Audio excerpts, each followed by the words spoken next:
children if they He got so scared that he ran away from the table. ¿Una más quiere? Quedó, se lo quedó bien. Si yo no le digo la verdad, quién sabe qué le vaya a pasar a mi hermano. La película La Llorona da una serie de sensaciones, pero hubo una en particular, y todos los que nos gusta leer las historias de enfrentamientos de reyes y en la Edad Media, me pareció un momento que era como un castillo que estaba siendo sitiado por varios días, ¿no? Sí, Y sí. el sonido y todo eso, música, también algunos, por ejemplo, los ingleses contra los franceses, o los romanos quizá más atrás, que hacían vigilias ahí sitiando esa ciudad para esperar que se muriesen de hambre, y tocaban tambores y todo eso. Me dio esa sensación. Y como decía Dayana, y este señor que estaba como que sabía, ¿no?, que eso iba a pasar, que era cuestión de tiempo, que eso iba a pasar. Que aunque tú dices que no, que bueno, no es per se este caudillo, sigue la representación de todo eso, ¿no? Y que luego de eso, su misma gente sigue en el poder, y para eso necesita el apoyo de los mismos indígenas, que son una mayoría en Guatemala, y que de alguna forma tienen un grado de responsabilidad. Tú, que evidentemente eres muy preocupado por el tema, ¿qué puedes decir? ¿Qué grado de responsabilidad tienen los indígenas para que esta gente todavía siga allí? Yo creo que nosotros todos en Guatemala tenemos un grado de responsabilidad enorme, partiendo desde esa negación de tratar de entender nuestra historia. Es una cosa general América Latina. Sí, también, sí, o sea, eso pasa aquí repitiendo sí, los sí, mismos toda América errores, Latina, eso es transversal. porque ni siquiera hemos querido estudiar bien la colonia para resolver las heridas de la colonia. Y ya pasaron 500 años. Y seguimos como en el cuento de facilitar las cosas como un cuento de niños, ¿no? Entonces, yo creo que si uno no estudia su historia y uno no sana el pasado, muy pocas veces va a poder evitar tropezar con la misma piedra. ¿Pero qué por ciento de indígenas hay en Guatemala? Hasta ahora deben haber 75, pero bajo la gran discriminación que sufren, muchos de ellos tienen vergüenza, entonces se esconden, Sí. como que se pudiese, ¿no? Como que se pudiese decir yo no soy. Entonces, nos escondemos, digamos, y solo 41% de la población se autoidentifica como indígena. Es mucho, ¿no? Bueno, para Pero- nosotros es un privilegio porque por lo menos tienen. Nosotros no. Digamos, es mucho, pero es muy poco, es casi la mitad de lo que realmente es. Entonces es una pena que la otra mitad tenga vergüenza. Y sí que hay una responsabilidad de todo el pueblo, incluido el pueblo indígena, hacia seguir escogiendo a los mismos militares. Y yo no les estoy quitando para nada esa responsabilidad, pero no olvidemos que Guatemala es un país que está gobernado por 20% de la población. Luego, más del 55% vive en pobreza extrema, familias que viven con $1 por día. O sea, ¿vos crees que esa gente tiene tiempo de ponerse a analizar políticamente cuál es una buena decisión la o no? supervivencia. Es, o sea, no se puede, son mujeres que tienen 11 hijos, y yo hice un documental siguiendo a un enfermero que llevaba sistemas anticonceptivos, para las mujeres. Llegamos a un pueblo y había 27 mujeres esperándolo a él. Él solo tenía 3 cositos para ponerle a las mujeres. Y las mujeres les decía, por favor, es que se va a acabar la cosecha de caña. Mi esposo va a venir dentro de 15 días, me va a montar y voy a volver a quedar embarazada. Y ya tengo 10 hijos. Y eran niñas de menos de 30 años.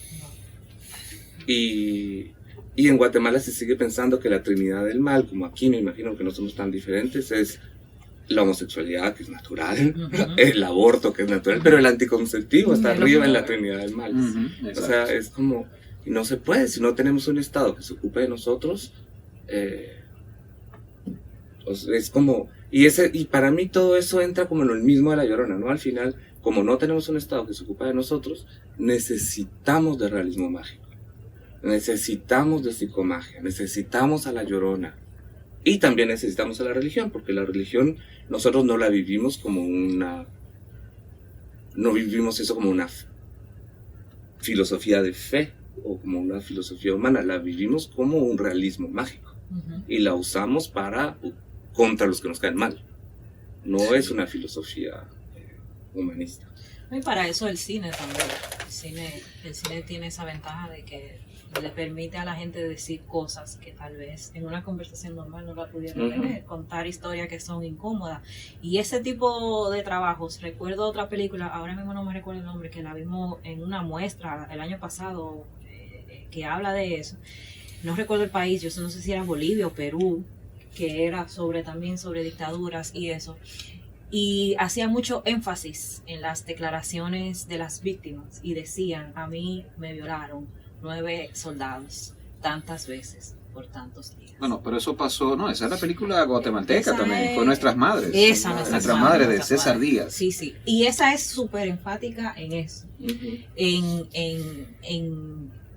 el hecho fáctico de lo que me pasó. O sea, no, sin adornos, sin pretensiones, sin nada. Mira, a mí me violaron 9 hombres por tantos días que sí o qué. Con La Llorona pasa de que tú tienes esa sensación de encierro que te lo da esa gente afuera gritando todo el tiempo y la gente adentro desesperada. Y como finalidad de crear un sentimiento de empatía con relación a la denuncia que se está haciendo. Yo creo que la película lo logra maravilloso. Sí, hay otra cosa que nosotros tratamos de evitar un poco con la película, que si bien los hechos son los hechos, sí, y los porcentajes son los porcentajes, las víctimas también vienen o sea, en esa guerra habían 2 campos, uno que eran los guerrilleros y otros que eran los militares, y si bien es cierto que el ejército de un estado no puede voltear sus armas hacia su pueblo, y por eso hay que juzgar primero a los militares, también los guerrilleros cometieron algunos asesinatos, muchos, pero en proporción menos. Y esas víctimas también tienen familias que las sufren, ¿no? Entonces es hablar de ese tema y hablar del genocidio. Lastimosamente, las familias que tienen víctimas de la guerrilla se pusieron a decir que no hubo genocidio como para defender a sus familiares, y una cosa no tiene nada que ver con la otra. Los muertos valen lo mismo. O sea, los muertos valen lo mismo, y sí, en una guerra mueren de los dos lados, y los dos merecen todo nuestro respeto, y los dos merecen toda nuestra lucha y la justicia que se tenga que hacer, pero eso no quita que el genocidio no suceda. Yo quiero preguntarte algo sobre el tema que abordas generacional. O sea, hemos hablado de que en Latinoamérica completa, colonia, dictadura, y se queda en la psiquis del latinoamericano un problema de identidad. Aquí hay un problema, por ejemplo, muy fuerte con la afrodescendencia, que no queremos reconocerla. En Latinoamérica completa hay diferentes cosas. Allá, por ejemplo, lo que mencionas de la parte indígena. Y esa generación a la que tú perteneces y te identificas, que dices que haces preguntas, me parece interesante, que creo que es lo que haces directamente en tu cine.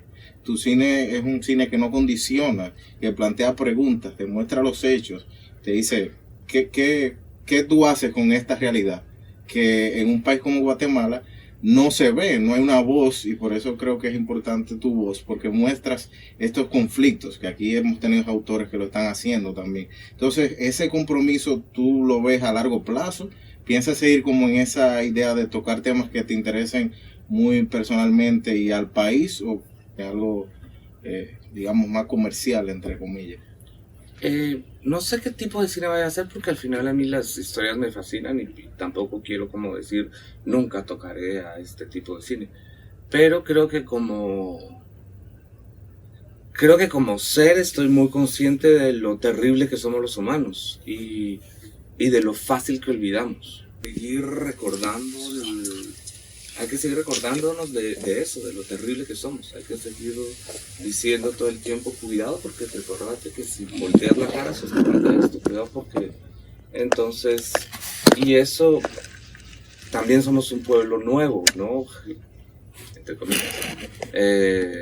Pero los europeos ya lo vienen haciendo hace un montón de tiempo, siguen recordándose lo grave que han sido.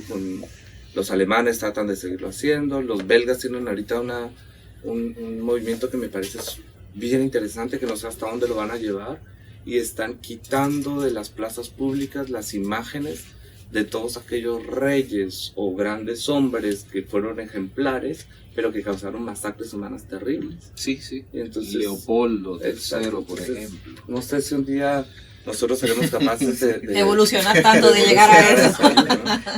Pero sí, no tenemos por qué admirar a esa no es la humanidad que queremos. Wow. Hay un dilema que en los últimos tiempos algunos directores con sensibilidad social como la tuya han estado discutiendo, y es el hecho de, bueno, estamos haciendo películas de denuncia social y sabemos que hay un público que consume eso, que paga por ver eso. Pasa un público pasivo, que se sienta, lo ve, lo toma como algo de cultura general, pero ya eso no trasciende más de ahí. Ese cinéfilo consume ese producto, lo compra, esos productores, esos realizadores, directores hacen esos productos, reciben un reconocimiento a nivel mundial, y las cosas que retratan, lo cual le permitió ese reconocimiento, se quedan igual, ¿no? O sea, se quedan igual. Es una discusión que le han tenido algunos directores preocupados por eso. O sea, de todo esto lo que ha resultado, lo único que ha cambiado es que, bueno, yo soy más reconocido a nivel mundial, me ayudan en las oportunidades de trabajo, y el consumidor que consume eso, pues sigue consumiendo eso. Y ayer en el conversatorio, cuando mencionaste que tienes una fundación con el mismo nombre de la película, ¿no? Es Canon, que te felicité y dije, oye, pero ese dilema moral que han tenido estos directores, pues creo que eso de una fundación trasciende más allá del cine, y de alguna forma compensa algo, ¿no? Háblanos un poco de qué te motivó a hacer una fundación. Primero te quiero decir que no estoy de acuerdo con esa teoría En primera, no estoy de acuerdo en pensar que el público sea pasivo. No creo que haya público pasivo. En segunda, no estoy de acuerdo en pensar que el cine no sea capaz de más cambio, como lo estás describiendo. Creo que el cine es una fuerza muchísimo más grande de la que nos imaginamos. Y en tercera, no creo que los directores hagan ese tipo de cine para ganar reconocimiento. No, es que no es adrede, y por eso no es adrede, o sea... No, por eso, pero digo, no creo que lo único, no creo que lo hagan solo para eso, y no creo que sea solo lo que obtienen. Yo creo que se gana de los dos lados, porque el público no es pasivo. Entiendo que se puede hacer la pregunta, pero también sé que para cambiar ese tipo de problemas, o sea, si yo te estoy hablando de la negación de un país hacia su genocidio, seguro que yo como director de cine no voy a poder cambiar eso. Tengo que hacer que todo un estado se mueva para cambiar eso. Y es una responsabilidad muy grande. Y si creo en esa teoría, estaría diciendo, mejor no lo hago. Y entonces, ¿qué hago? Si el público realmente es tan pasivo y si el cine realmente es tan incapaz, sigamos como estábamos. Y yo, para ponerte un ejemplo súper básico, la estrategia del silencio hacia el genocidio en Guatemala ha sido una estrategia política. Yo estuve en París mostrando la película y había una señora guatemalteca con 2 hijos, uno de 17 y otra de 20 años. Ella había vivido la guerra y en el Q&A habló de lo que había pasado, y los niños dijeron, nosotros no sabíamos nada. Son guatemaltecos también, que ahora viven en París y dijeron, nosotros no sabíamos nada. Regresando vamos a hacer Google para buscar de qué se trató. Y la propia madre no les había contado. Entonces, si el cine logra hacer que se interesen, ya ahí rompo la teoría de alguna manera, ¿no? Y luego hacia la fundación también es un poco al revés. Digamos que la fundación no está ahí para cubrir ninguna culpabilidad de lo que uno crea que no podemos hacer con el cine. La fundación nosotros la creamos porque creemos tanto en el cine que realmente lo queremos usar como esa arma que nos va realmente a abrir mentalidades, hacer impacto social, y para eso está. Entonces vino primero el cine.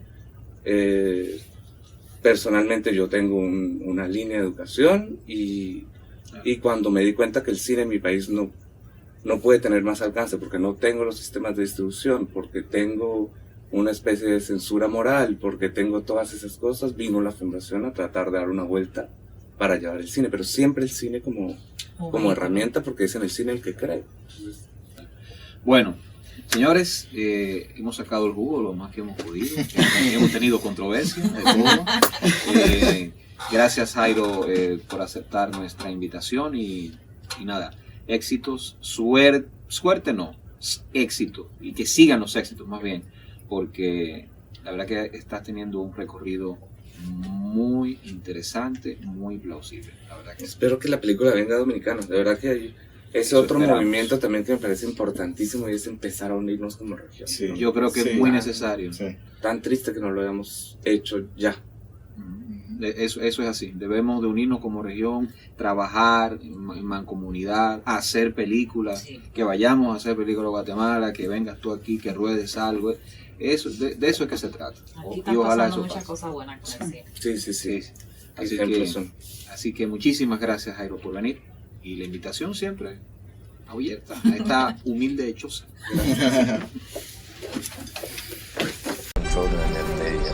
You got so scared that you ran away from the table. ¿Nada más quieres? ¿Qué vamos a hacer lo que aprendí? Si yo no le digo la verdad, quién sabe qué le vaya a pasar a mi hermano.